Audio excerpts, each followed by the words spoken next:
Hey folks, it's your boy Donald Wonder. I'm back to do another review, but today I want to do something a little bit different. I want to talk about Oldboy. Now, recently there was a 2013 Spike Lee directed movie, but I want to talk about the original manga and the 2003 most popular Korean live action movie as well. Let's talk about all three of them. And let me tell you which one I think is just superior, even though there are differences here and there. As a warning, I'm going to have to give spoilers on my thoughts on this, so know what you're getting yourself into, people. Let's start the show.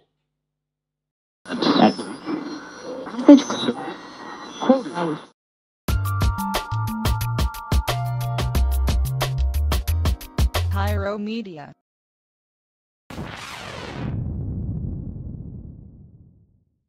Let's talk about the boy who never grew up, the old boy. Okay, so Oldboy, it started off as a manga, a Japanese manga that I believe was released in 1996 to 1998. It had a 2-year run. I think there was only 8 volumes. I'm pretty sure I got that wrong. But anyway, and then after that, it was made into a Korean, it was adapted loosely into a Korean live action movie in 2003. And then more recently, Spike Lee did an American adaptation for 2013 last year, which featured Josh Brolin as the main character. Let me be honest with you guys. Now, I didn't really get into Oldboy until I heard Spike Lee was doing an adaptation. Now, I always heard that the Korean movie was like a movie classic. People just loved it. But then I always heard it was based off a manga. So what I did was I did everything in order.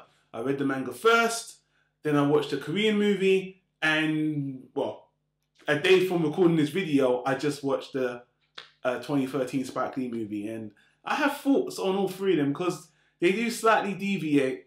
They change a couple of things. So let me start this off sequentially and start off with the manga. Okay, so the manga, it's not a very long manga. It's kind of short manga. And I should say, for all the book, the 2 movies, the premise is pretty much the same. A man is abducted and put in a room for a certain amount of years. It varies. I think in the book it's 10 years. In the movie it's 15 or 20 years. They slightly change it across the spectrum. And he doesn't know why. He doesn't know why he was put into this room for 20 or 10 years with no reason why. He's let out, and then he's given a phone. He starts getting messages from the person who abducted him telling me if he wants to figure out why he was put in a room for 20 years, then he has to follow these clues. Blah, blah, blah, blah. That's the basic premise. Man put in a room for a certain amount of years, wants to find out why. I had high hopes for the manga. And obviously, when you read a book or the original source, you always feel like the movie version are going to be somewhat diluted. So I have to say, the manga slightly disappointed me. It had a lot of elements there. It had good artwork. Very good. I really did enjoy the artwork, first of all. Good illustrations. The plot was good, what I expected. But it was the last phase of the manga where things was wrapping up, where the main character was started to drag a little bit, and the ending, when you actually find out the motivation for the villain, why he's doing what he's doing, in the manga, it's very twisted, but it's kind of petty. And spoiler, because I'm going to tell you exactly what it is, and hopefully I remember this correctly, in the original manga, it's because when they were in high school, he saw the bad guy, the main character saw the bad guy become embarrassed over like some kind of, I think he was singing or something, and he was really embarrassed and he started crying. And I think the main character sympathized with him where everyone else was laughing at him. And for some reason, the villain didn't like the main character seeing him in that state, in that vulnerable state, and he just had it out for him. It's petty and it's twisted, but, you know, at the end of the day, it didn't take away from the book. What took away from the book was after the review and the manga, after that point, it kind of just wandered, and then the villain killed himself, and then there was an interesting epilogue where the love interest for the main character, she could have killed herself, but that was fake. If you guys don't know what I'm talking about, don't worry. Long story short, the manga was good, but it was disappointing. I thought it should have been a little bit more intense. And ironically, I'm going to move on to the 2003 Korean movie now. The Korean movie is a loose adaptation, and it was faithful to the manga except for the ending. The ending in the Korean movie is so much more twisted. They throw in some crazy incest shit in there with some ultra-violent, surprising ending that just had me thinking, whoa! On top of that, it had one of the most, I think what people claim to be one of the most epic fighting, one-track fighting scenes in cinema, in like martial arts cinema, in action cinema.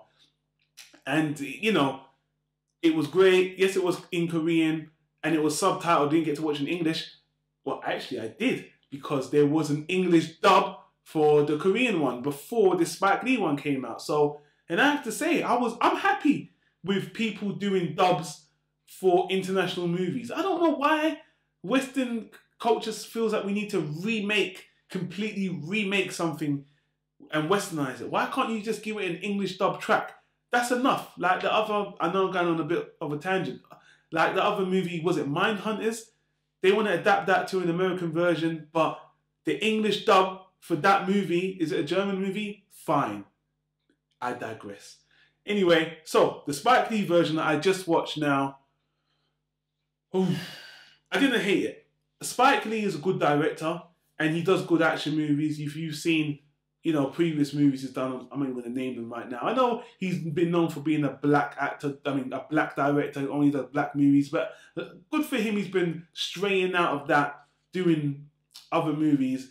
And I think he did a good job in terms of directing. What I didn't like was the script for this particular movie. It doesn't hold up against a Korean movie. And honestly, when you remake a movie that was only done so many years ago, okay, it's been 10 years, so it's a long enough time for them to reboot the movie or remake it, but I didn't really get much more out of the reboot. I mean, it's not one of the most graphically intense movies where you need new cinematography. Josh Brolin does a good job. The female lead, Elizabeth Olsen, Elizabeth, I believe that's her name, Elizabeth Olsen, she does a really good job, but it doesn't, for some reason, this story didn't translate well to me in America. It's very, very crazy, you know, that Kill Bill kind of crazy action. And Elizabeth Olsen's character stood out more as a sore thumb in this movie. And in the manga and the manga's completely different, actually. I have to go back to the manga for something, actually. But anyway, let me just sum up. It wasn't bad, the 2013 movie. It just didn't, a lot of it didn't really gel well. They slightly changed the ending on the American one as well. I didn't think they would go with the incest angle. They did, but then he ended up going back in the room at the end, which I did like. But Josh Brolin, his performance was good, but he came off so stony, so cold. I didn't feel a lot of emotion for him like I did in the Korean version. But he acted fine. It's just one of those things. Now, let me just say this as well. Some people say, what if you haven't seen the Korean one? Would you recommend the 2013 Spike Lee one? I wouldn't recommend it over the Korean one either. I'm sorry. The Korean one surpasses the Spike Lee one in every single way. You know, you've got an English dub to the Korean movie, so there's no reason for you to watch the Spike Lee one. The Spike Lee one movie for me, let me just rate the movie now. The Spike Lee one is just okay, but I just thought it comes off to me more like some kind of crazy action movie that I really had no feeling for. The manga, I would give that a solid B, a low solid B, a little bit disappointing. The Oldboy 2013, that's the 2003 Korean movie, that's a Hall of Fame. Absolutely marvelous. Classic, super intense, unforgettable movie. Has to be one of my favorite movies. Top 20 movies of all time. One of the best international movies I've ever seen. So unfortunately, you just couldn't top the Korean. And again, the Korean movie surpasses the manga, which is odd.